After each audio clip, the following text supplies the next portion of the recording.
Welcome to the Connections community. My name is Elizabeth Parks and I'm the president of Parks Associates, a market research and consulting firm focused on emerging consumer technologies. Since 1986, we've been looking closely at emerging products in the home for consumers. Consumer devices and services like home security and automation, connected entertainment, connected health, and broadband services in the home. This year would have been our 24th year to host our signature event, Connections, the premier connected home conference and showcase. We would also be hosting our 15th annual Connections Europe event in November in Amsterdam this year as well. It's an enormous disappointment that we aren't able to host our live in-person events. We know how big a role they play in networking, visibility for industry leaders in the smart home space, and the interaction with our analyst team. In place of these live events, we are bringing you the Connections community, a virtual experience that starts on July 15th and takes place through the end of November. We will be live streaming our analysts, industry leaders, and host panel discussions through the SwapCard platform. Attendees can log in for live viewing, view past recorded sessions, and interact with fellow Connections community participants during the live sessions. We are striving to bring individuals together to network and communicate about the important issues our industries are facing, particularly as we all navigate our new normal in Corona time. We want your feedback, and so please share with us along the way anything you think we can do to enhance your experience. If you're interested in learning more about visibility options, Parks Associates research, or participating in the Connections community, please reach out to our team. Thank you for being here with us today.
Hello and welcome to Parks Associates' first virtual Connections community.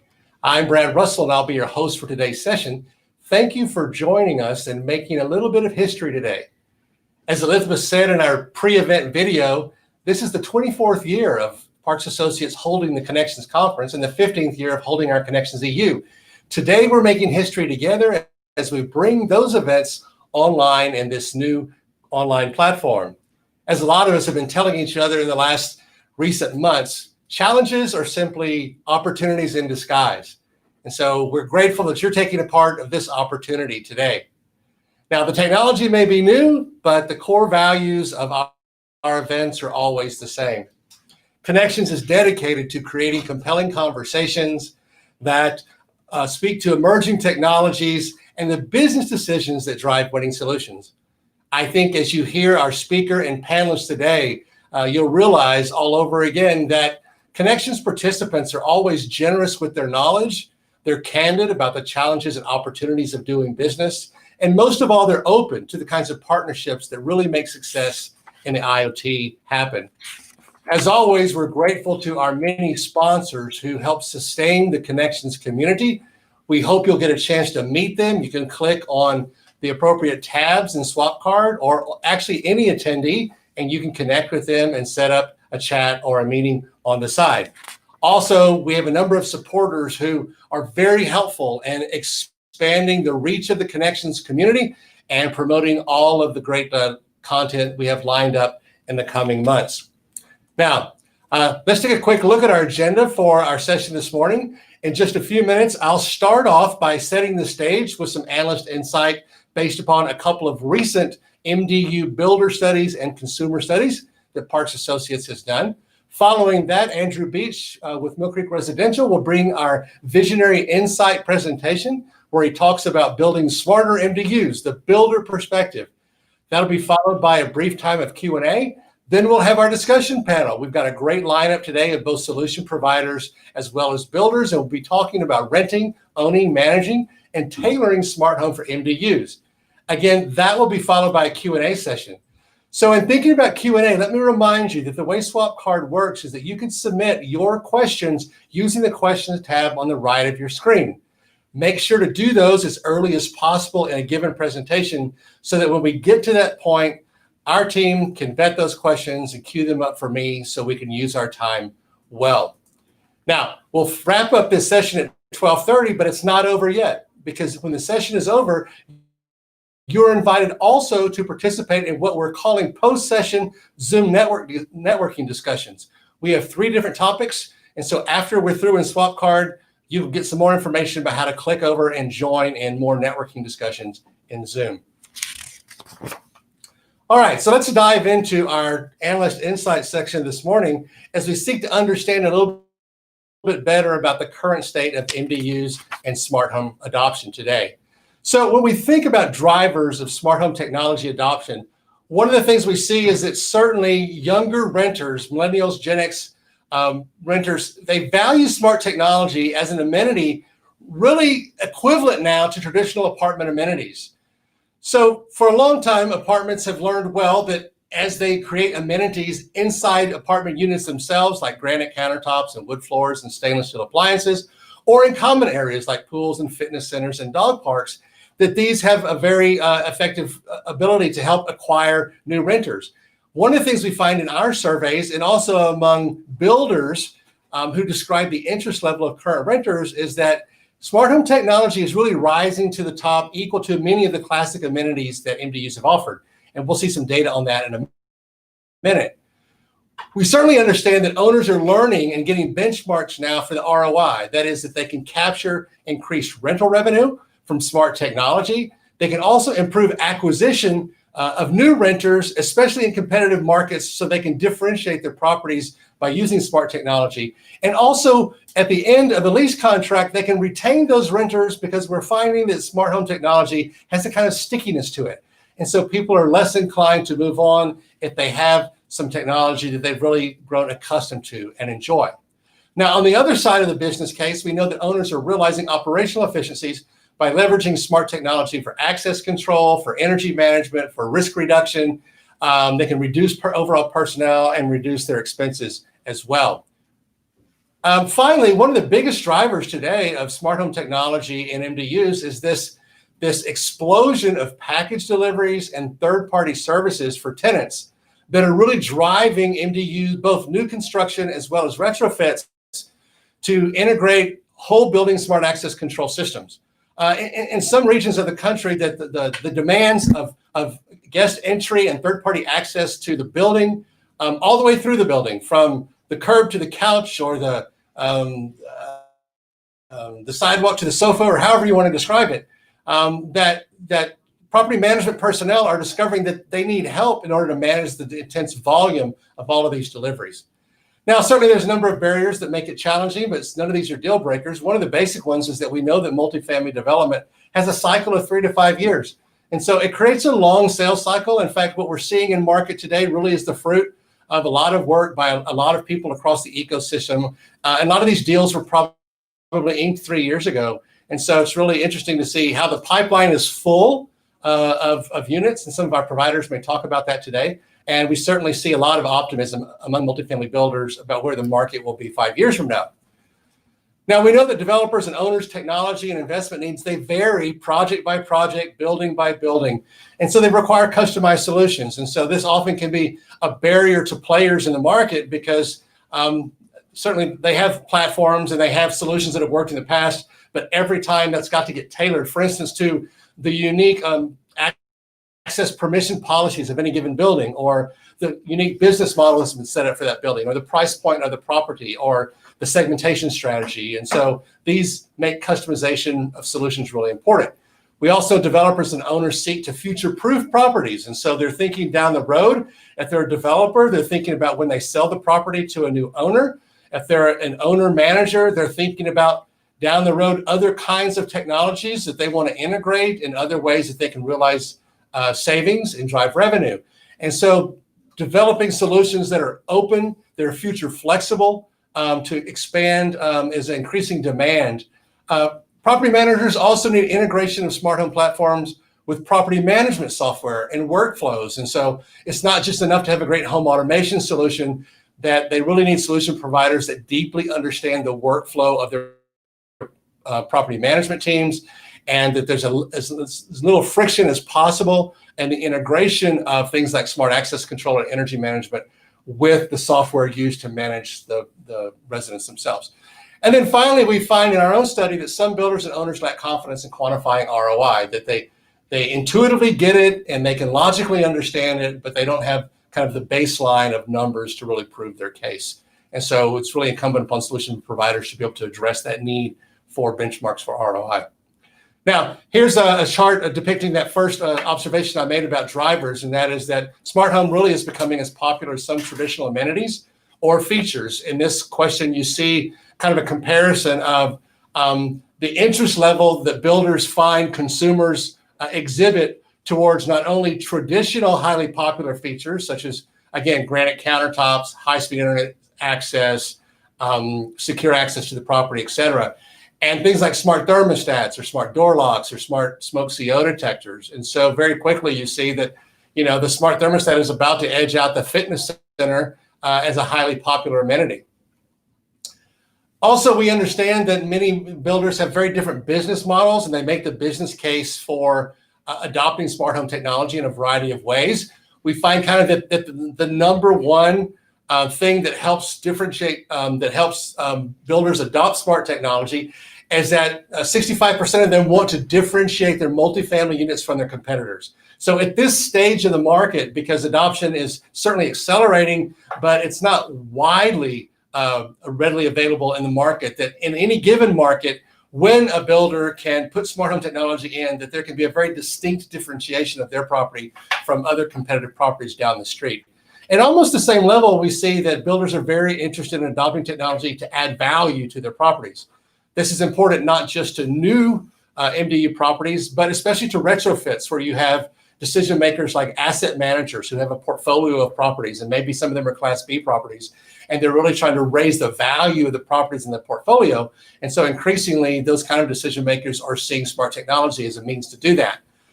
Obviously, creating additional revenue through increased rental revenue, creating operational savings, and then just positioning their brand as a technology innovator is also very important to a significant number of multifamily builders. Now, when we ask builders about what's their investment like these days, in other words, how much are you investing on a per unit basis? And keep in mind, this is not taking into account other smart technology investments that might be more whole building oriented or such as perimeter access, but not residential unit access. Generally, multifamily builders report that they're investing less than $1,500 in smart home technology into each unit. You can see the pie chart there. Slightly less than 50% are spending less than $1,000. And so that's kind of where the current level of investment is.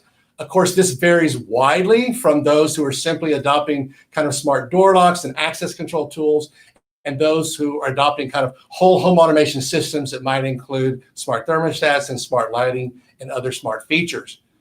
Now, at this stage of the market, when we asked multifamily builders what their hardware strategy currently is, the vast majority of them are still at a stage where they're installing standalone endpoint devices. And this could be either in the unit or it could be in common areas.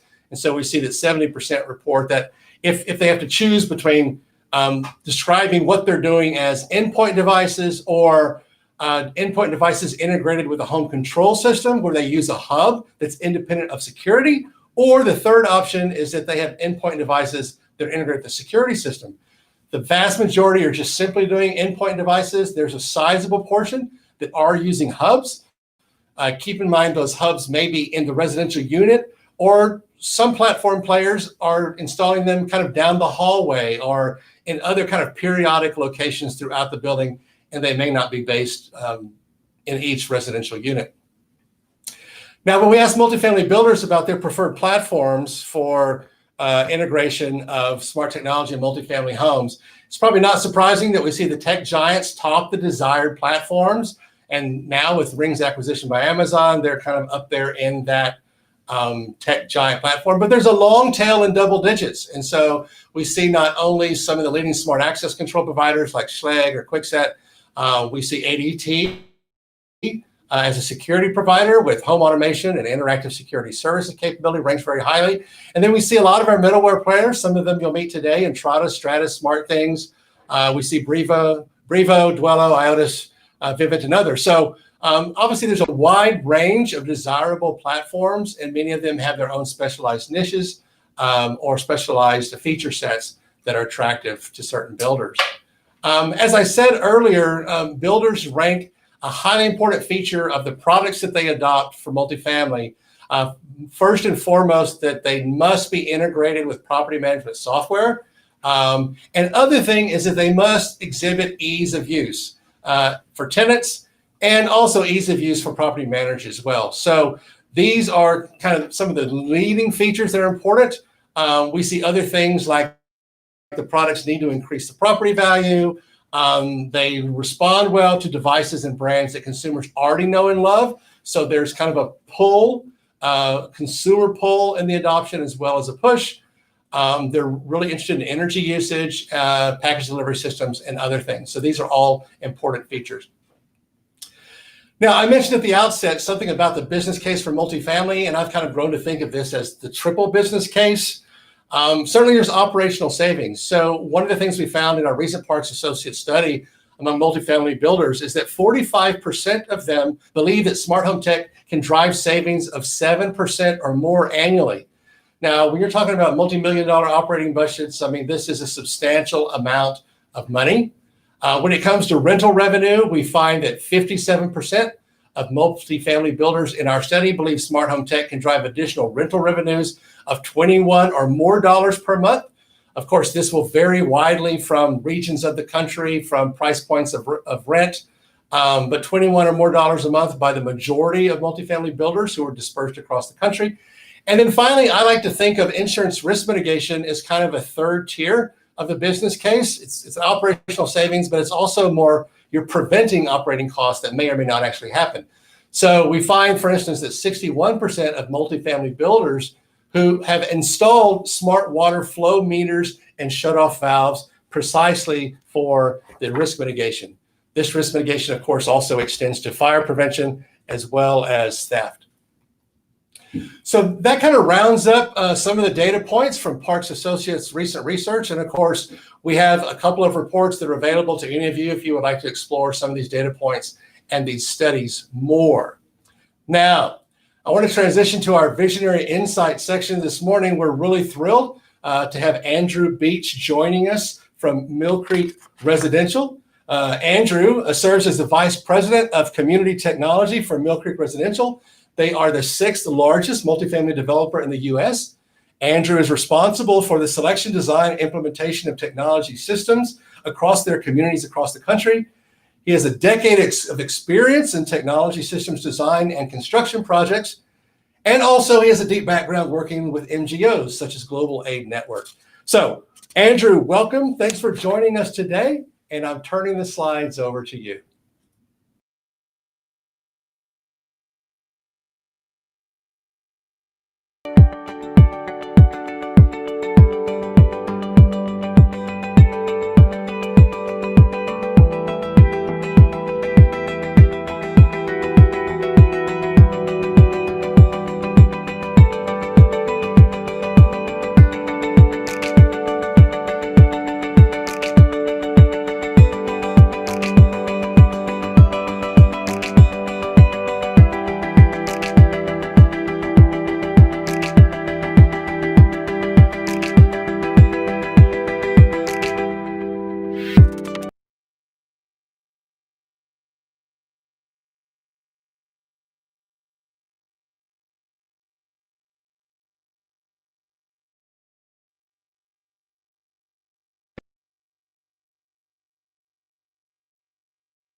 Can you go ahead and test your audio? All right, is this audio working?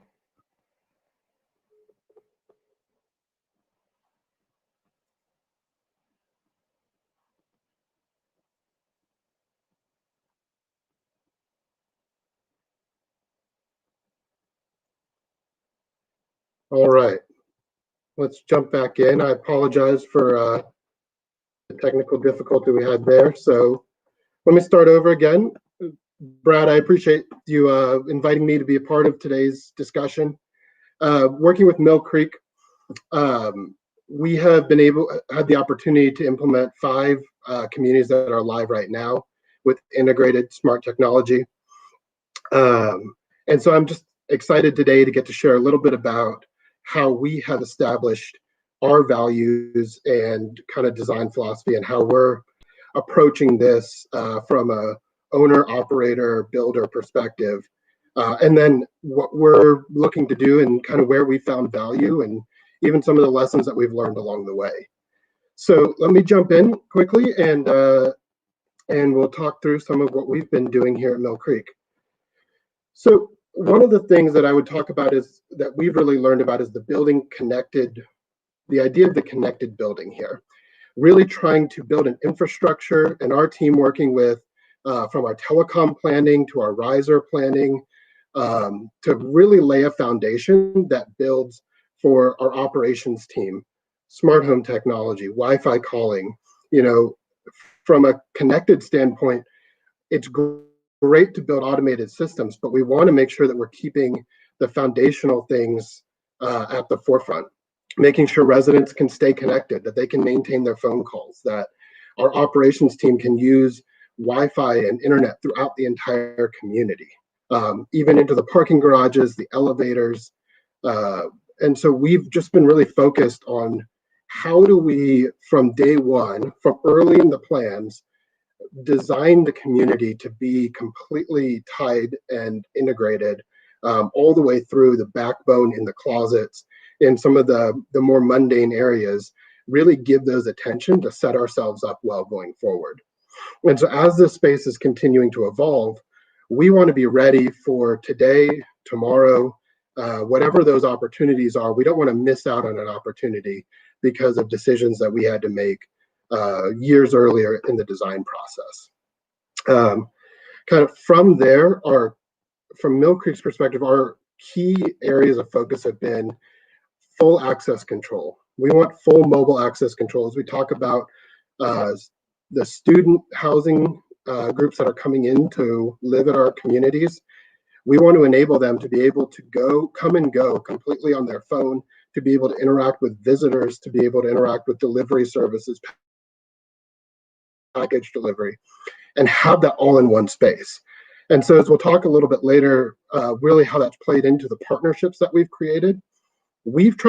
Our approach has been to drive our ROI primarily through our operational savings and risk mitigation, and then allow our rent premiums to be on top of that, to really serve as a value add, but to try to generate enough ROI to fill the case for access control, integrated thermostats, and our leak mitigation, leak detection systems. And so our philosophy from a builder has really been to put in a base that we can continue through our portfolio to create steadiness. So it gives us consistency in our training. It allows our operations team to have consistent messaging. It really empowers our teams at the community to be knowledgeable, to be comfortable, because really, I mean, from our experience, and I think from most of yours, when you're excited about something, when you feel comfortable with it, you speak to it, you talk to its value. You can't wait to tell someone about the opportunities and the amenities and the technology that this community includes. But that all starts with being comfortable with it.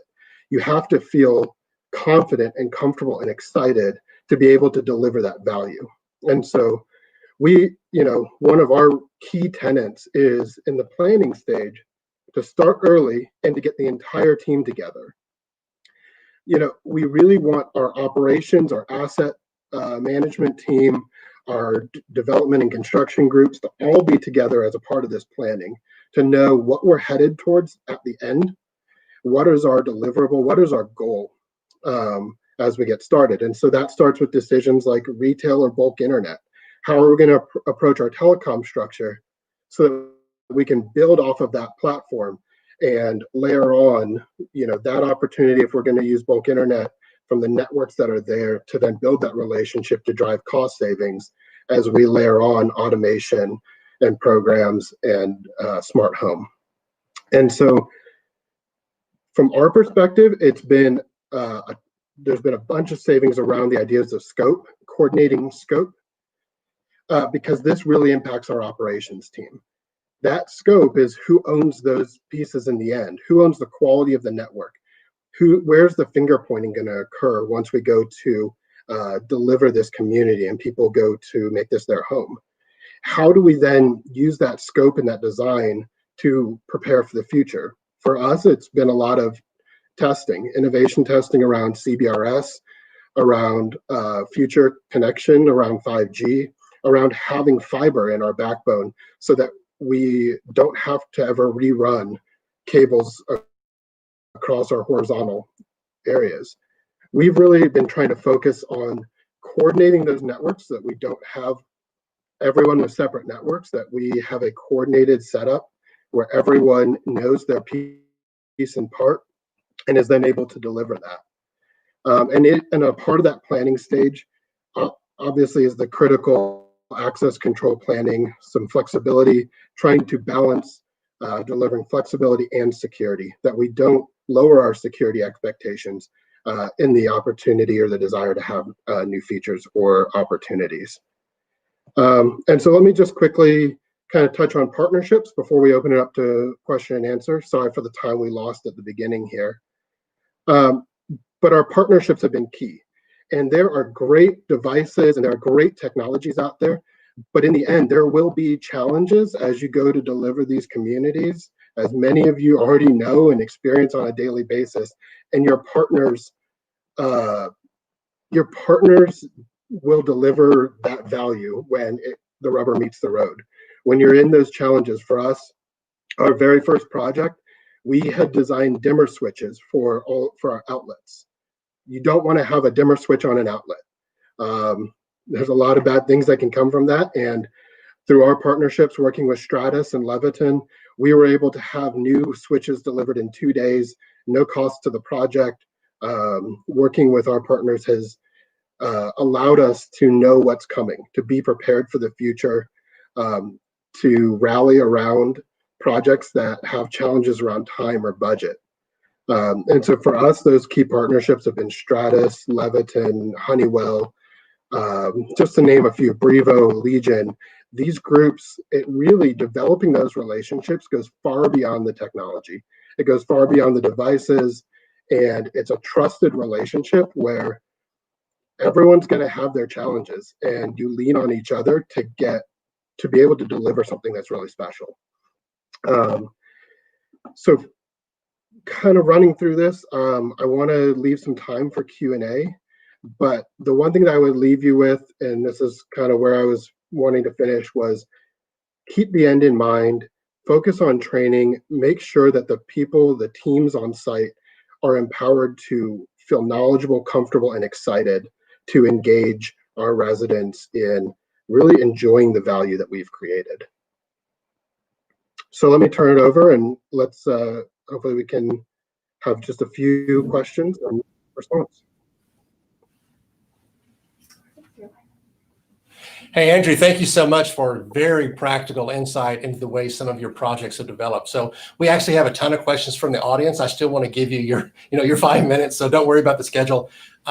Because while we have you here, you're our captive expert, right? So how do you balance what is built into the MDU and what users, renters want to bring with them? And how do you make them interoperable? Or is that even a question? So yeah. How are you thinking about that? It's a significant question that we get. I would say the feedback we've gotten from the first few communities that we have been able to just fully have people living in there, experiencing it, is there's a huge value for access control and the thermostats, because those are two things that people can't change. It's a lot harder to bring with you, and kind of you have it or you don't, and that's how you prepare them to give a platform to build off of. For residents, as we've talked with them, most residents that are really into smart lighting or other systems do desire to bring their own.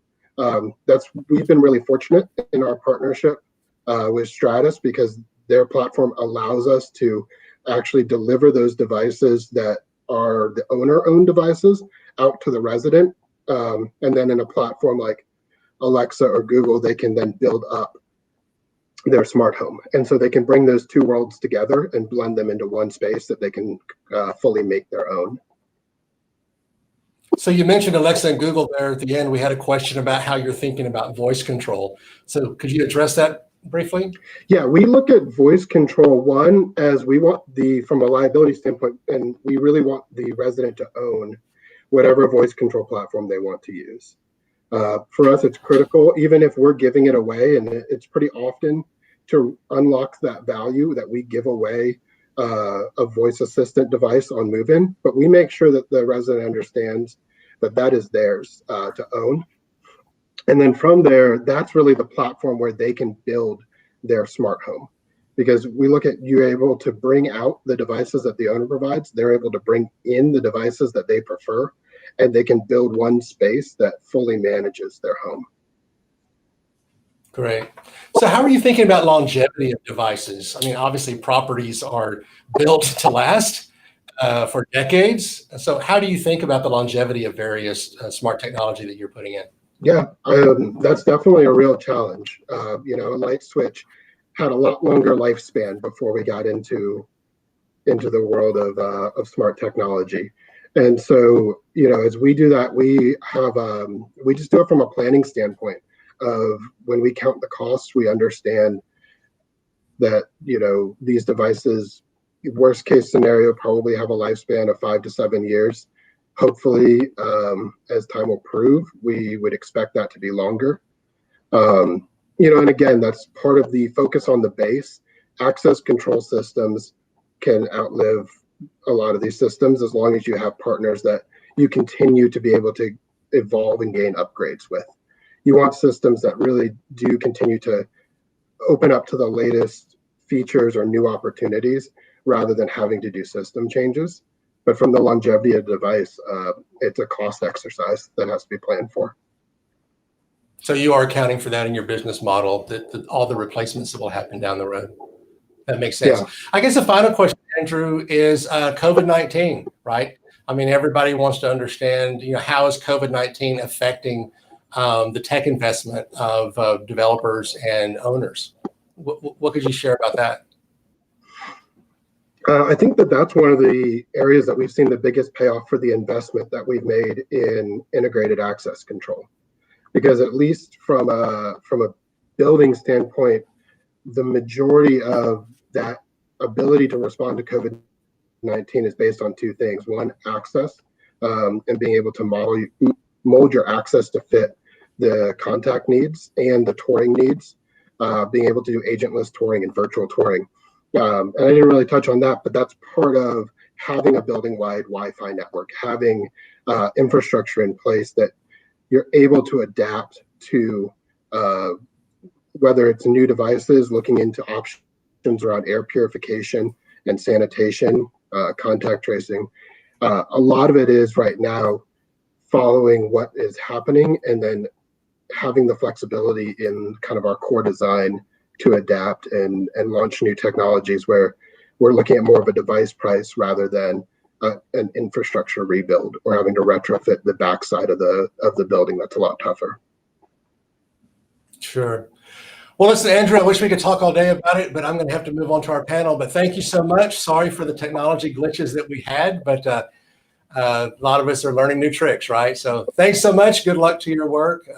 Stay safe and be well. Thank you, Brad. It was a real pleasure.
Now we turn to our panel discussion today, renting, owning, managing, and tailoring smart home solutions for MDUs. We've assembled an outstanding panel today, including solution providers, as well as property managers, builders, and developers. You'll meet them in just a second.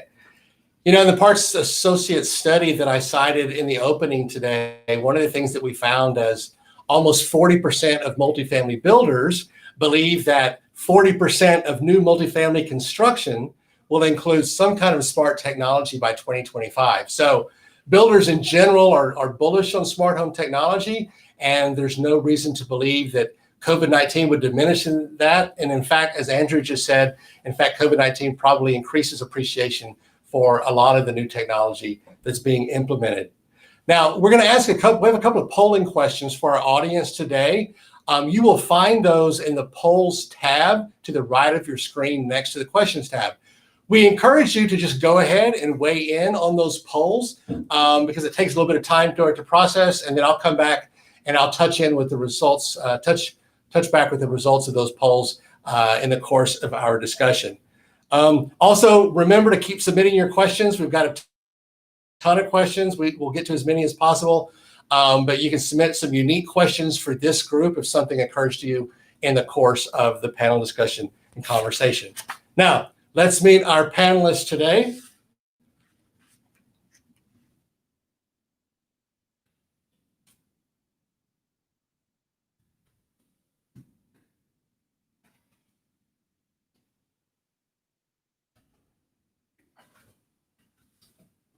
Bear with us just one moment. We have a little bit of difficulty with our slides advancing. Awesome. Okay, very good. All right. So welcome to Demetrios Barnes. Demetrios is co-founder and CEO of SmartRent. Thanks for joining us, Demetrios. Hey, how's it going? Great, great. Tell us about yourself and SmartRent. Yeah, absolutely. Again, Demetrios Barnes, Chief Operating Officer, one of the co-founders of SmartRent, where we're a full stack enterprise connected community solution. So we build software, hardware, in-unit, common area, back office, Wi-Fi deployment, parking, you name it, we want to solve it. We're founded by a bunch of guys. We come from this space. We're former operators. So we feel like we have a certain vested interest in building software to help out this industry. Awesome, Demetrios. Welcome. Thanks for joining the conversation. All right. Also, we have Lee Beanstock, Global Head of Enterprise Partnerships with Google. Welcome, Lee. Thank you so much. It's great to be here. Lee Beanstock at Google, based out of our New York office, chatting with you here from our home in Long Island. And been at Google for about 10 years, got a chance to work on a lot of our different businesses, from our ads business to our driverless car initiatives to our fiber deployment, and now working on our very much growing suite of connected devices in our hardware business, as well as our services. So think things like YouTube TV and Stadia, which is our new gaming platform. So I work on the enterprise side, where we're getting very, very excited, and we're working more and more in the MDU space. So really excited to be here with you. Great, Lee. Thanks for that intro. Next up, meet Stephanie Furman. Stephanie's the Managing Director for Global Innovation at Graystar. Welcome, Stephanie. Hi, everybody. I'm Stephanie. I've been with Graystar for 10 years and have been working predominantly on innovation initiatives that benefit the industry for the last 3, really focusing on building systems over the last several years and how everything comes together to work with partners that I'll be talking with on this seminar. So really excited to be here today. Thank you. Great. Thanks, Stephanie. And rounding out our panel this morning is Felicity Mormon. Felicity is the CEO of Stratus IoT. Welcome, Felicity. Thanks, Brad. I think a lot of the people on our call today probably know me better as the CEO of Logix, the global test house for Z-Wave and multi-protocol interoperability. So I'm super excited to introduce everyone to Stratus today. Stratus enables intelligent building management and control, and was purpose-built for multifamily and student housing, but the exceptionally powerful and flexible platform as a service now serves hospitality, retail, small to mid-sized commercial, verbo, even innovative agriculture and urban farming, which I'm extremely excited about. We focus on the owners and the managers and that rapid return on investment and increased net operating income that's created by optimizing efficiencies through IoT. If anyone on the call saw us this year, Stacey Higginbotham and I at CES, we were bemoaning the loss of the word automation from the smart home conversation. And efficiencies really are derived from automation. So what's valuable in single family can be 2 to 3 times more valuable in what's literally multi-family. So Stratus is different than the innumerable pop-up startups attempting to address this space today. Not just decades of experience leveraging the strengths of multi-protocol technologies for installations worldwide, but also a 4-pillar foundation that includes security, scalability, future-proofing, which Andrew talked about, and intelligent building design, which Stephanie is an expert in. So those pieces really create a different level of enterprise application than simply shoehorning smart home technology into apartment buildings. So excited for this conversation, excited to spend some more time on security and scalability and future-proofing so that we can really understand what this industry needs in order to gain that net operating income and return on investment. Awesome, Felicity. Thanks for that. Thanks for that introduction. So just checking in on our polling question. It looks like from the results, and you can see these results in the polling tab, about 36% of you say that the most important value proposition of smart technology for property managers and owners is the amenity that drives tenant acquisition and retention. So it's interesting when Andrew was talking earlier, that's kind of really more on the back end for them. But 36% would say that, and then another 26% or so say increased revenue. So it's interesting. Of course, those of you in the audience aren't necessarily builders, so it may be that builders are actually thinking much more acutely about operational savings, energy efficiency, and those kinds of things than actually the consumer-facing side of the conversation, which is great. That's why we ask these questions. One of the things that we found recently in our study among multifamily builders is that, in fact, increased rental revenue was one of the major value propositions. At least that's the big picture, and then closely followed by energy efficiency and then access control that creates savings and improves security. So there you go again. We have a bunch of value propositions, and you can see there how they stack up as well. All right, very good. So let's go into our conversation this morning. And so Demetrius, I'm gonna let you kind of field the first one, and then we'll let everybody else kind of spontaneously join in. But as we've watched the multifamily market this year, there was a lot of excitement. Fannie Mae projections coming into the year were very strong, maybe 350,000 new units this year. Of course, COVID came along. There's been some lowering of those projections. But the market overall was very healthy, thriving, very exciting time. What market trends have you seen that really have driven smart home technology adoption in MDUs for the past few years? Yeah, I mean, it's, as I started, as a former operator, I was in the single family side after I started in the multifamily side. And in single family, we knew that technology was needed just to conduct our operations. We knew that there's no way that we could staff appropriately to lease, 80,000 homes across the country. Humanly impossible, right?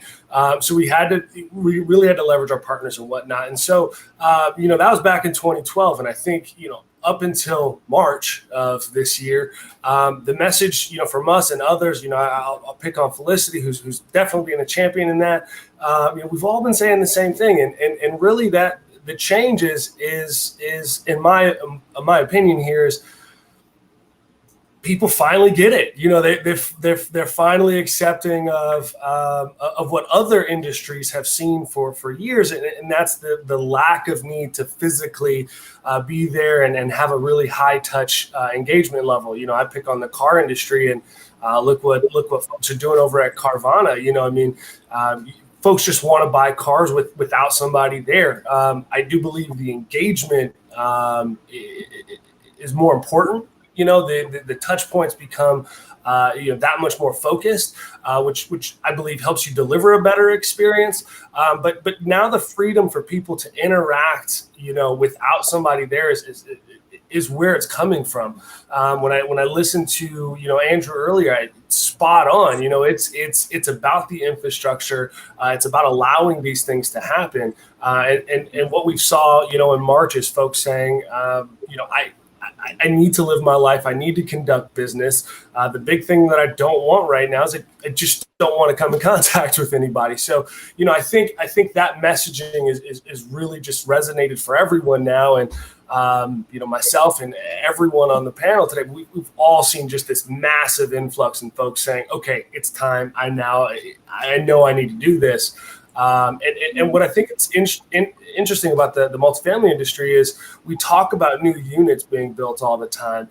But what happens a year later when you're out of that construction budget? You're operating on just pure operating revenue, and then it becomes hard now to make an investment into the technology after your community's built, or call it 10 years later, right? So you're really understanding and what to choose and how much to choose, because I think that's always been that barrier for folks is, do I want to spend the money on this? And so price is getting cheaper in the technology, and like you said, man, people are starting to care less about fitness centers and granite countertops, and they care more about connected devices. Sure. Stephanie, I'm going to ask you to jump in here from a owner manager perspective. What are the drivers that you've really seen that are really pushing smart home adoption along? So we try not to think of it as smart home. We really try to think of it as the building itself. And one of the stats that you mentioned about, 40% of developers think that 40% of buildings will be smart by 2025. I actually think that number's low. A lot of people are focusing on the efficiency of energy management, access control. We look at that and say, that is very important for the immediate return on investment, but it has to seamlessly work in enhancing the resident experience. And I think that's where we are as an industry right now, is many of the solutions in the market solve one side or the other, but they don't solve both together. And that's really what we're looking for and how we're trying to tackle the solution. That's great. Somebody else want to jump in here? So, it's probably no surprise that I agree with Stephanie. We worked closely on intelligent building design for a number of years now. And in 2019, so pre-COVID, Stratus was deployed in 1 in 5 new developments. So 20% of those that went live, if you will, included smart technology.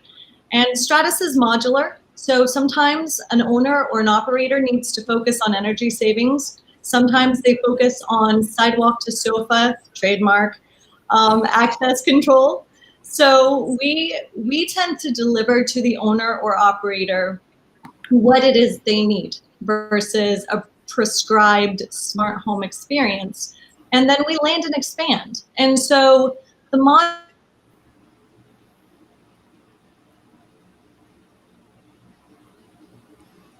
I lost audio on my end. Maybe we're just frozen. modularity should enable, and our goal today, and then expand their technology within it. Awesome. Yeah, thanks, Felicity. So we were talking about drivers. Obviously, the counterpart is barriers or friction. So, Lee, do you have any thoughts on kind of where you're seeing friction in the market today, or where are the challenges that people are kind of creatively addressing?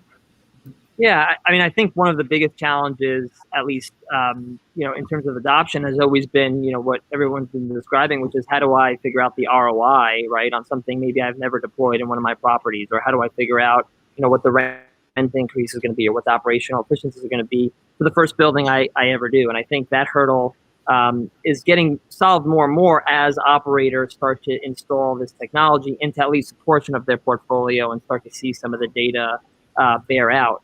And we've always felt like you can never go wrong in investing in the what we call user experience, what everyone on this call has been calling resident experience. Same thing, right? Investing in the resident experience, user experience, has always bode well for us. When we give users incredible experiences, that's when we see, super high growth. And when we love hearing the industry talk about just a much, much better resident experience, because we see over time the return is there. One example I always like to use, at least from another area of our business, is when we first started rolling out mobile, right? Android, mobile phones, we heard from lots of our advertisers, lots of our partners, the app is too expensive to develop. No one's ever going to shop for a car or life insurance or consumer packaged goods on their phone. So we don't want to develop a mobile web page. We don't want to develop an app. It's too expensive. We don't know what the return is going to be.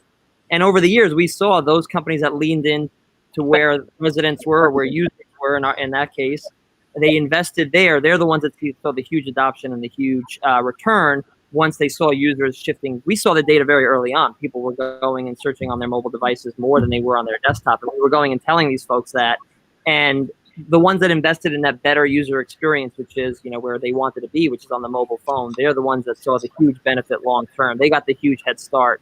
And I think, something similar here where folks are investing into it. They know the user experience is going to be better. They know they're going to be able to kind of see that huge ramp longer term. Sure. Yeah.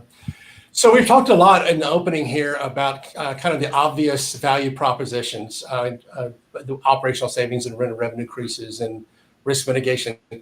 Are there some up and coming value propositions that you've seen in the market? Some kind of outliers right now that you think in a few more years may be much more appreciated? Maybe there are other ways to get revenue, or there are other ways to drive savings that aren't being thought of. Felicity, do you have any insight about kind of some up and coming value props or use cases?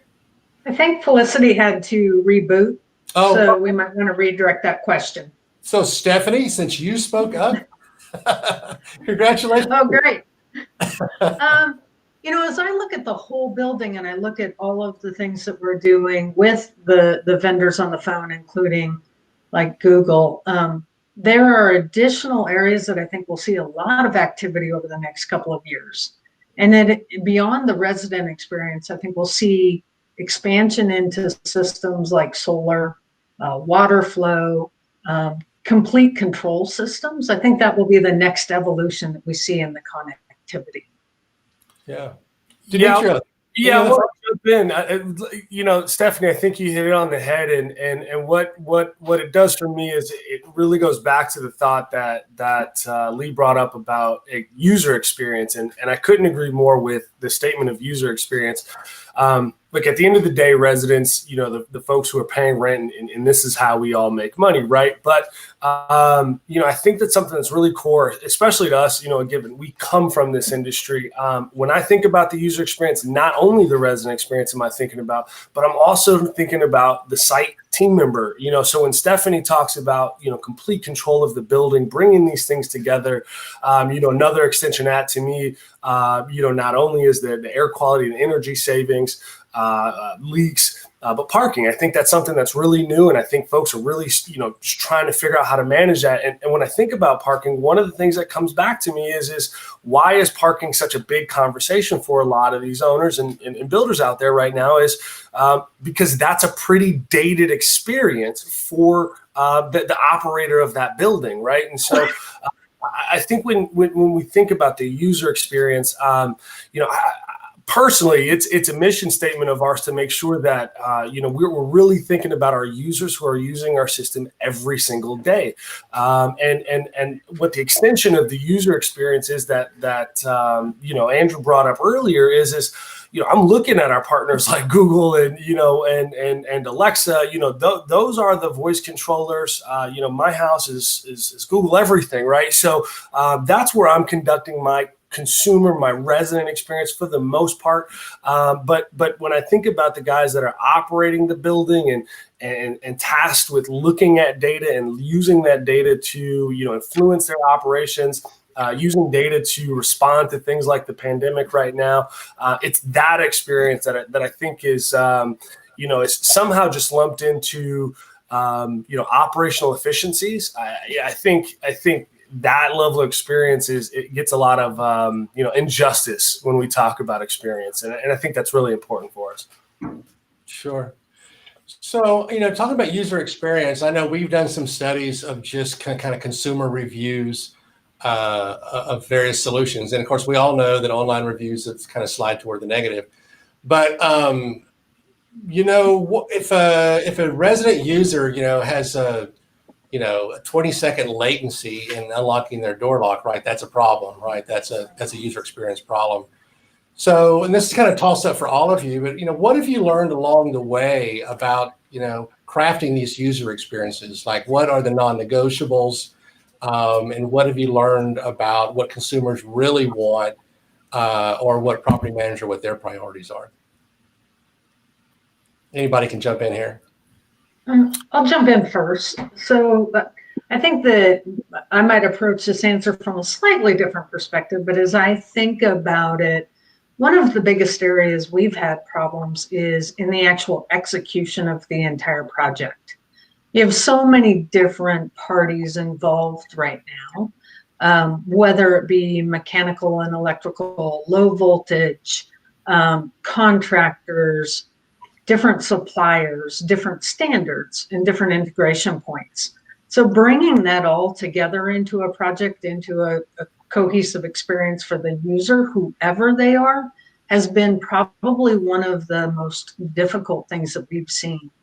And so we've actually gone to the next level of trying to create a consulting company in order to go after solving these problems, because we haven't seen it executed extremely well so far, just because it crosses so many trades.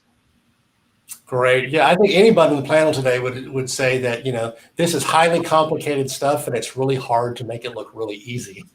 Yeah. But somebody else jump in here. What are you learning about crafting these experiences? Lee. And Brad, I would just say, I think a theme so far of the day of the conference has really been, choosing your partners, right? Almost every single person has been saying that because of what Stephanie just mentioned also in terms of, you talked about waiting 20 seconds for the door to unlock. I have a great analogy to that. When we make YouTube watchers wait 10 seconds for their video to load, half of them just X out of the video. Just 10 seconds, right? So the user experience is the user expectation is so high. And I think who you partner with is so important because, as an example, if you use one of the apps to control our thermostat and it takes 20 seconds for the temperature to change, it may not be our fault as Nest, but they see the Nest thermostat, let's say, being delayed, and so that reflects badly on us. And so we are very, very, very careful to make sure that the partners we work with have seamless integrations, have the experience dialed in, so that we know that when our brand or our products are integrated into their platforms, that the user is going to get a great experience, because they won't know whether it's our fault or the partner's fault or the building's fault. They just know it's Nest, and so we really want to make sure that we safeguard that. And so I would say, the ecosystem you work with, the partners you work with are a huge, huge piece.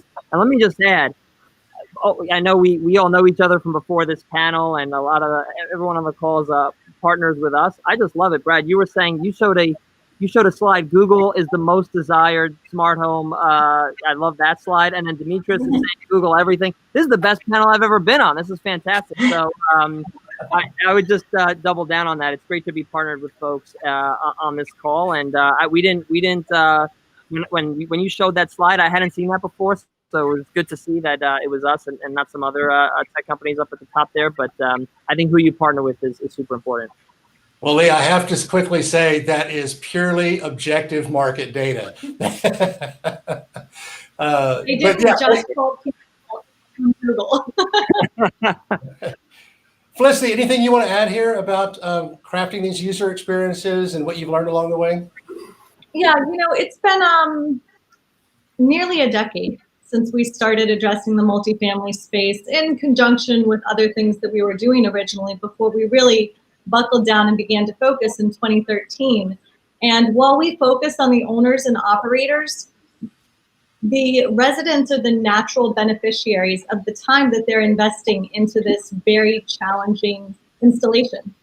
And we see what Lee's talking about. If there's the slightest delay, in reaction from that thermostat. It's a real issue. So for us, we have nearly 88 hardware partners, and we have to work with them on the SDK level, so the software development kits, so that that seamlessness that Stephanie talks about is real. Makes a big difference. I want to switch gears here for a second. Stephanie, I'm coming back to you because we want to make sure we talk a little bit about specialized MDUs. So we know student housing, active or senior living are two kind of niches that have really shown a lot of interest in smart technology. So how do you think smart home tech will evolve in those specialized use cases? Oh, Stephanie, you dropped out. Okay, so you're going to come back. So that's fine. Anybody else want to take this question about working with student housing? Yeah, I'd love to jump in.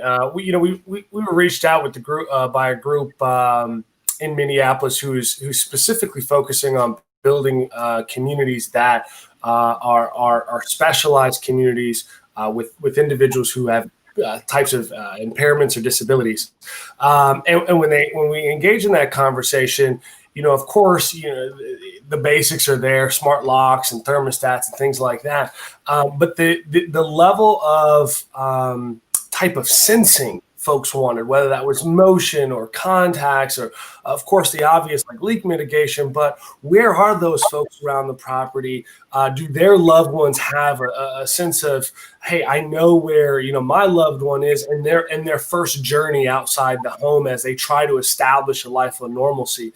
I thought that concept was just absolutely mind blowing. And so we've been really pleased and proud to partner with a group where they're really trying to bring, again, like I said, that sense of normalcy to individuals that may have grown up impaired or disabled, who are really just trying to get out into the world for the first time at a young age.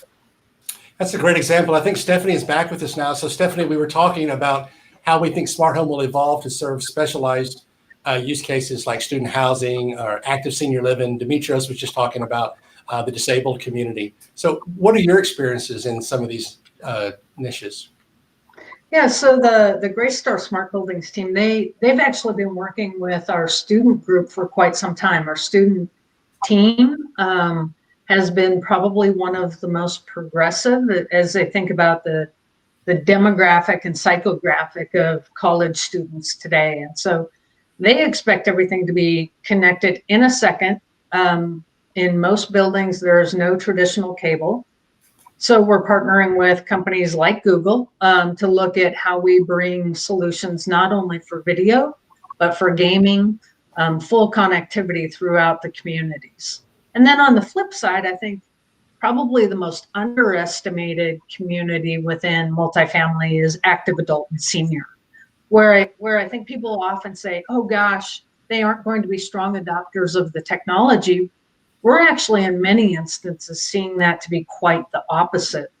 They're living on their phones, they're living on their iPads, they're connecting virtually with their friends. They're also being forced to adopt a lot of this technology based on their medical relationships with their doctors, all of those types of things. So that's one portion of the market that I think is underestimated in how we're going to see them adopt.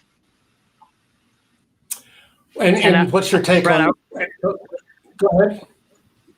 Oh, Brad, I was just going to double down on something that Stephanie mentioned in terms of on the services side. One of the things we keep hearing from the industry is student housing is always a leading indicator. They're the early adopters of what's to come in the future. And so we've been excited to hear kind of interest in cord cutting. And obviously this is a trend that's been happening for a while, but that bodes well, on the YouTube TV side of things. And we're working, as Stephanie mentioned, on more and more of that within MDU.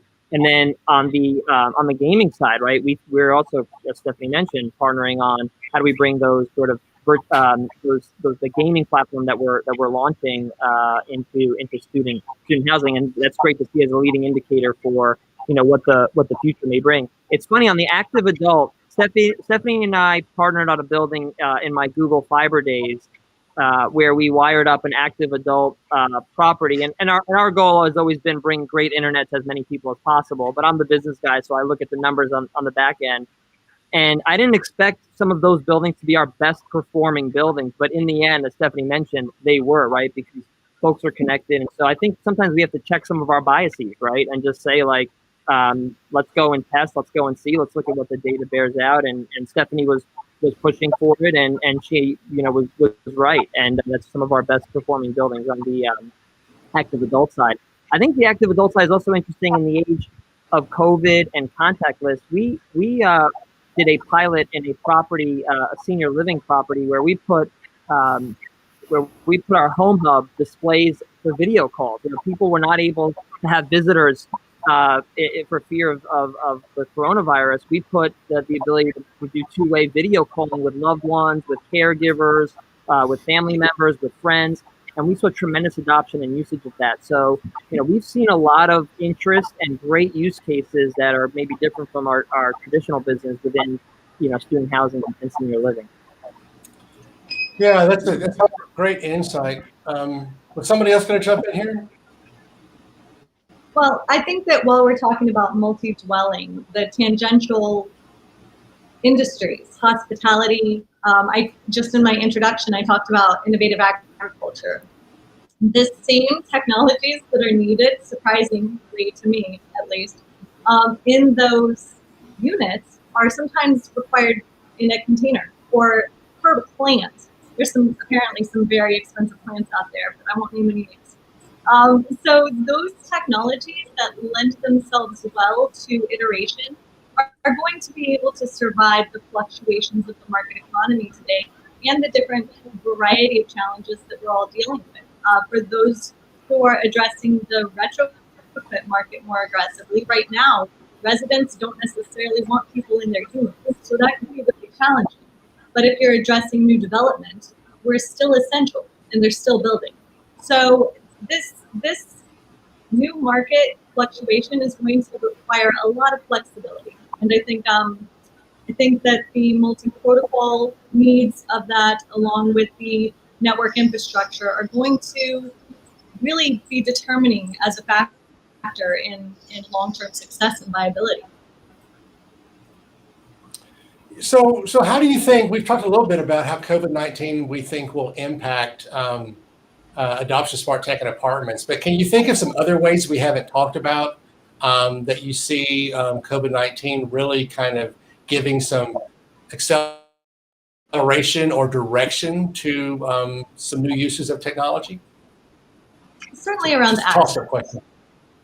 Yeah, absolutely. So access is those who were early adopters in our portfolio who adopted in 2014, 2015.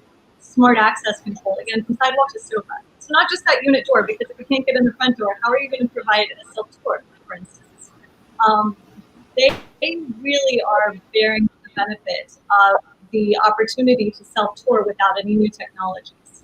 So we're seeing a rush to that offering. We're also seeing a rush to package management. You don't want 30 boxes in your lobby with 30 people who just got their alert running down to the lobby and commingling. So really nuanced management around packages, amenities, and access are huge drivers today. And I know that that's being experienced across the industry. Any other thoughts just about COVID-19 impact on the kinds of technologies that will be adopted and how it might change in response to the way people may choose to live in their spaces? Yeah, I'd love to jump in there. I mean, just piggybacking off what Felicity said, when I think of, from a related but separate industry in the home builder space, one of our clients, one of the largest countries, they just had their earnings call, and it all they talked about is, we are building 50 homes a year, but we couldn't deploy team members into various markets to show these homes. And so when you see somebody who completely operates on their own in the sense of a home builder who's trying to build these communities, to really say, hey, I need to offer a solution. So I think self-guided tours has been absolutely huge. And I spoke about this a little bit earlier, but I truly believe that parking is going to be something that's completely underrated. As you know, Felicity mentions, look, you've got to get into the front door of the building or through the front door or front gate of, excuse me, the garden style community. How do you know where to park? How do I know when the person is moving around the community or not? The security and the control of knowing that there's not folks just aimlessly going around the community. So, and I hate to use the word tracking, but, the sense of understanding where folks are, where they're moving around, what they're touching, how much time they're spending in certain areas, I think it becomes huge. And really all that comes back to is I think we're finally moving into a lot of folks on the retrofit and the new development side, big owners, big builders are saying, hey, we know we need to deploy. So they're, again, as Felicity said, ahead of the curve. But what's now going to happen is these large institutions are going to start showing you what they can do with this data. And so to me now more than ever, COVID has really brought in the age of folks paying attention to the data and really thinking about how they're using this tech. Again, I go back to, it's not just about the resident experience and getting some ancillary income, as Andrew mentioned, maybe opposing to the data you showed, Brad. But, the reality is now these folks are really looking at the data and saying, okay, how can I adjust my operations differently? One of those being, tours of homes are happening before and after work hours, right? Because folks are home, they're at home all day. So instead of that hour-long commute, they typically have, hey, maybe this is a great opportunity to go look at a home or look at a new apartment. Sure. Well, Demetrios, to your point, we did a study in Korea a while back and on parking, parking sensors like arrival sensors and customized arrival notifications, departure notifications. I mean, there's a lot of use cases for bringing smart tech to parking. So Brad, we're working with a company here in Tempe who said we want a living space that has no cars. However, we still want to offer a parking lot of 150 spaces, right? So, the residents don't have cars, but they have a large parking spot. So just managing that becomes wild. So I think that just plays perfectly into what you saw in Korea. Sure. Yeah. So I think 5 years. Go ahead, Lee. Oh, I was just going to add, I think you're already seeing a trend that was already happening but being accelerated, which is the number of people working from home, right? And so, when we first started, I think connectivity is going to be a big aspect of this, right? Because one of our investment theses was when we were deploying fiber connectivity, when we are deploying fiber connectivity, is back in the day, 1 out of 4 people were at least partially working, from home, at least, a portion of the week. Now it's 100% in many cases, and the number will definitely be higher than 1 out of 4 going forward, right? And so folks are going to need to have, connectivity. They're going to have high-speed internet. They're going to have to, have the space to work from home and all those sorts of things. So I think that trend will accelerate. And for us at Google, we see tremendous value for folks being in the office, right? That's when those casual collisions of ideas happen. That's when the serendipity happens. That's when you're standing behind someone's line at the cafe and you start sharing, what projects you're working on. We don't ever see that going away, but we do think more and more people will work from home at least a portion of the week. And so is your building, does it have the connectivity? Is it set for that? And kind of speaking to that trend, which is only going to accelerate. Sure. Yeah, I've seen a lot of speculation on how apartment design may change, in the coming years, especially in urban areas with work from home and multiple people needing private workspaces that customized to their workflow and work patterns, and more outdoor spaces and bigger porches and, just all kinds of things people are thinking about now that the reality of a pandemic, has settled in. Well, this has been a great conversation. We got tons of questions from our audience, and so I'd kind of like to transition to some of those here. So one of the questions is about energy management, and we've touched on it just lightly, but someone asked, where do panelists see energy management fitting in to their priority list, and how are you thinking about all the various ways that it can be paid for? They may be thinking about the way utilities can do rebates and other things. So any thoughts from any of you just specifically about energy management and where that fits in?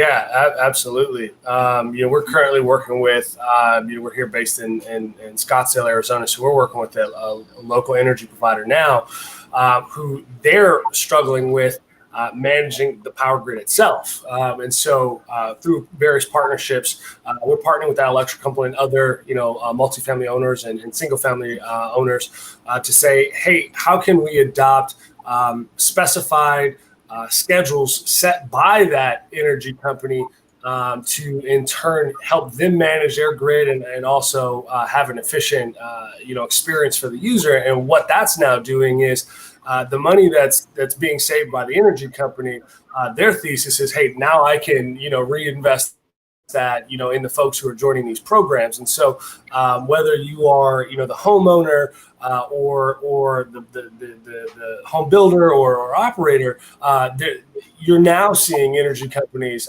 pay for these services and give you more credits themselves. So I think that's extremely interesting outside of just kind of the smart thermostats and whatnot. I think really the power is now working with those actual service providers out there. Sure. The only market that's more fragmented than multifamily is probably the utility market. At BlueLogix, we worked with utilities for nearly 2 decades to create the first multi-protocol metering devices installed across the United States to include advanced demand response capabilities for Z-Wave and Zigbee. What we're doing specifically in multifamily, in conjunction with the National Renewable Energy Laboratories, Wells Fargo, and IN2, is creating digital twins so that there will no longer be conjecture as to what your energy savings can be as the owner and operator. And we eliminate that split interest between a resident and an owner-operator, incentivizing the owners and operators to actually install these technologies. Further, in conjunction with that, we're creating the opportunity for the first advanced demand response capabilities inside of multifamily from resident to common area. So that's going to enable true reduction of grid strain. And that'll be national because it's with the National Renewable Energy Lab. So while we've worked with dozens of utilities across the United States for several years, it's simply not practical. This is going to take a federal response. Great developments, Felicity. Thank you. Yeah, Lee, how's absolutely. Google thinking about the data analytics needs of on the energy side of the conversation? Yeah, I think that's something we're still trying to figure out in terms of how it'll work in MDU. Obviously, we've done a tremendous amount of that in the single-family homes for people to help manage their energy consumption, to help be more green. I think one of the things, the question you asked in terms of how it gets paid for, right? Smart thermostats and obviously our Nest thermostat is tremendous in helping people save money on energy, but then also helping energy companies, as Felicity was saying, we work with a huge number of energy companies. It's extremely fragmented. We work with a huge number of energy companies. It helps them manage the load on the grid, right? And so we have a program called Rush Hour Rewards, which helps the energy company dial back some of the thermostats so that they can deal with the rush hour of, perhaps everyone coming home and turning on the air conditioning at the exact same time, and that tremendous pressure on the grid. And then they send back rebates to the homes that help them manage that load. So we have given a lot of thought about that. We've made tremendous inroads on the single family side. I think now we're looking to partner on the multifamily side, and even something as simple as, for example, when I purchased the Nest thermostats and put them in my home, my utility gave me a rebate on every single one of those thermostats. And we've seen huge adoption when the utility companies get behind it. Today, the utility companies are having a hard time understanding, wait a minute, do I send the rebate to the resident of that apartment, even though they may only live there for 1 or 2 years? Or do I send the rebate to Greystar, right, who owns the building? They're the ones actually purchasing the thermostats. They're the ones actually installing the thermostats. They're the ones that are going to own the building long term. And we've had to have conversations with all these utilities to help them understand, actually, Greystar, the building owner, is the one purchasing the thermostats. They're the one managing the energy. They're the ones that are helping get adoption or help you manage the grid and energy consumption. And those conversations are still in early days. I think, that industry needs help to understand exactly how this space works, at least in that regard. Yeah, that's really interesting. We've certainly heard reports of kind of a few more innovative utilities developing split rebates, especially if the thermostat was still kind of a BYO D program and not, a new construction, where the property owner is installing thermostats. But certainly there's value, at least in that scenario, for both the consumer, the end user, and for the property manager as well. Stephanie, what are your experiences on energy with energy management? I think we're seeing everything that each of the panelists so far have described.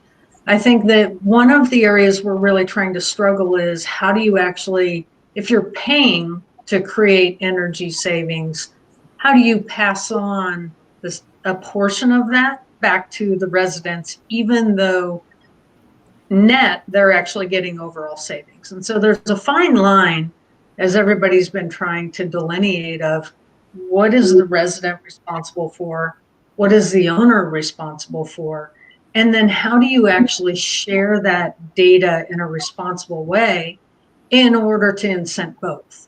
And that's really the challenge that each of the providers on the phone have been tackling.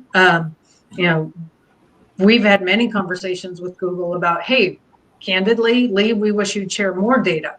But because they're really trying to balance that line, it makes the process more complicated, and you have to be very strategic about it.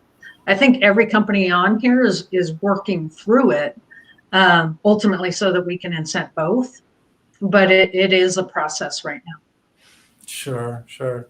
So to switch gears, we have a kind of a collection of questions that are around installation, dealers, support, kind of the back end of the value chain.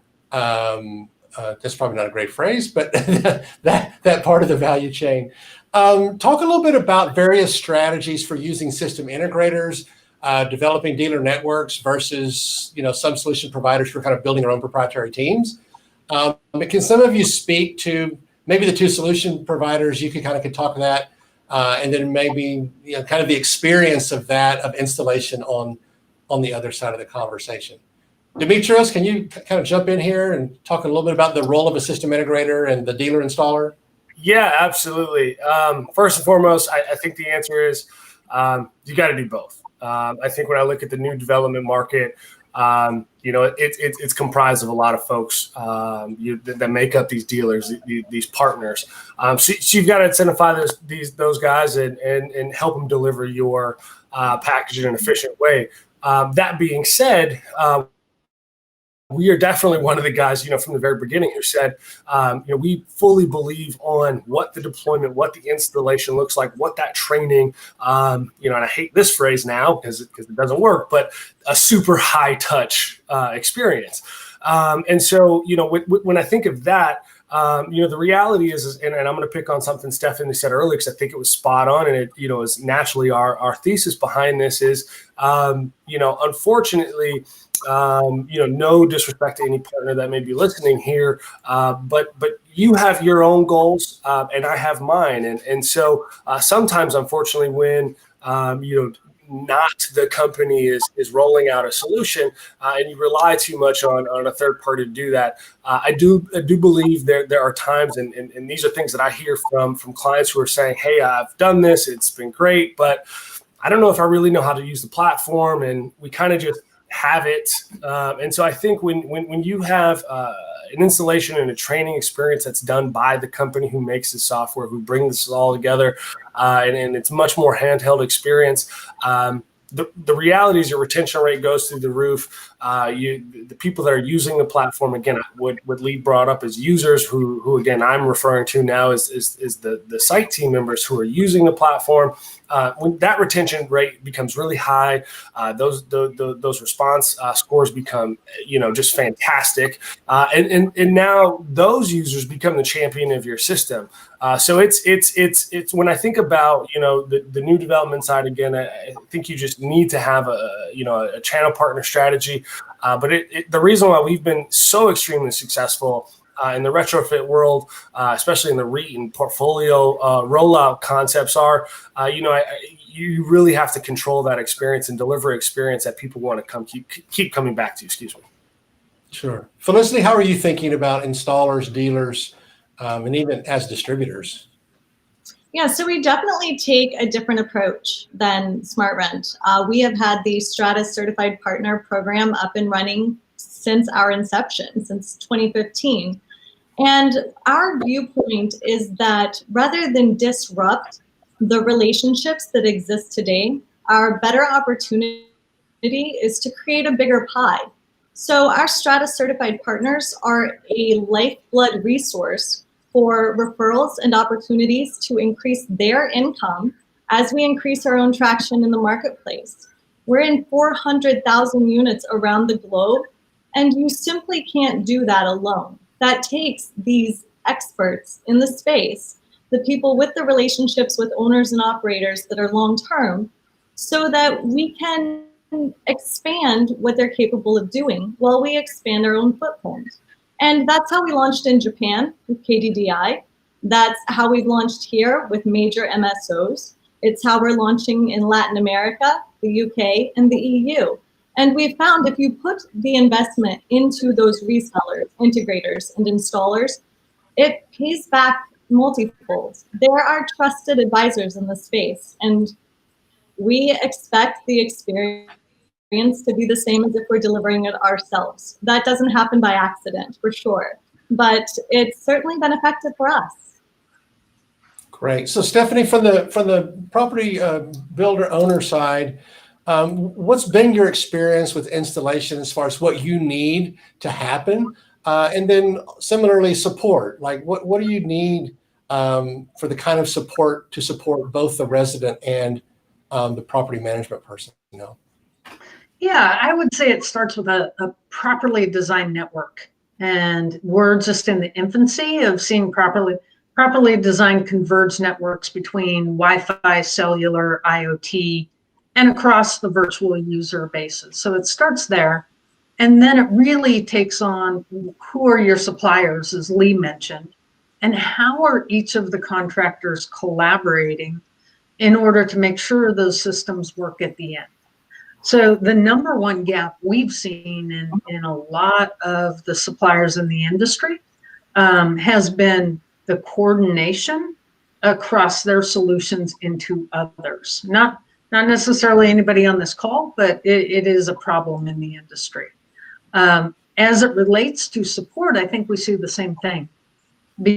Because the users aren't familiar with each of these devices individually, they don't always know who to call or who to reach out to for support. And so we've actually been exploring and brainstorming how do we actually build that support network in order to provide that cohesive experience. I find that builders of all types are working on this last mile question, right? The real onboarding and ongoing support and finding really efficient ways to do that. And I know some solution providers, again, want to take all the burden themselves, and then some use their dealers to do that as well. I want to switch gears for a different question. And Lee, this one is going to go to you. We had a question just about, we've talked a lot about the networking aspect of kind of the underlying network infrastructure that is the enabler for this technology and these services. I have a couple of daughters who live in Google Fiber buildings, and so that's great. But just talk about how you envision networking evolving, and is there a place for wireless gigabit technology to retrofit buildings, or kind of what are your thoughts about where all of that might go? Yeah, so I think first off, buildings have to ask themselves, do they have enough bandwidth? Do they have enough throughput coming into their property? And obviously we believe fiber is a key investment there. In terms of the wireless aspect, we acquired a company called WebPass that's doing exactly that, millimeter wave technology, point-to-point millimeter wave, where we're connecting buildings via wireless radios on top of the roofs to connecting buildings together to give gigabit internet to those properties. I think some of the evolution you may see, and Stephanie can speak to this as well on the operator side, is movement to sort of managed Wi-Fi type networks where a resident comes on site and right off the bat they have connectivity, they can log on, they don't have to wait for the cable company to come and hook them up and so forth, and they just have ubiquitous connectivity throughout the entire property. And I think obviously you want to create a win-win there. So from a resident perspective, it's a great experience. They have connectivity throughout the entire property. And then from the operator perspective, all of the devices have connectivity, right? The devices that may be in the lobby, the devices that may be in the hallway, the devices that may be in the parking garage, the devices that may be in the units. Even devices that may be in the units when the units are unoccupied are going to need connectivity, right? You can't rely on the residents' connectivity in those units. And so I think long term, you're going to see a movement to sort of this ubiquitous connectivity so that you can, A, give a great resident experience wherever they may be in the property, and then B, connect all the devices, again, no matter where those devices may be on the property. Well, it's going to be really interesting to see where all of that goes. Well, listen, this has been a great conversation and great questions from our audience. We always get tremendous interaction and regret that we can't answer every question that we get. So listen, this is going to wrap our session today. Again, you guys have made history, so thanks for joining us. A couple of reminders. Our next big event will come up July 29th, where another session like this will focus on energy management, opportunities in the smart home. It will follow a similar format where we'll have an analyst presentation, a visionary speaker, a panel discussion, and lots of interaction with the audience. Now, remember that we're going to close out this session on Swap Card, but you were invited to join us in one of 3 networking discussions that will run from 12:30 to 1 p.m. In Swap Card, all you have to do is go to the agenda tab for this event, scroll down to the bottom, and you will see a link for networking discussions.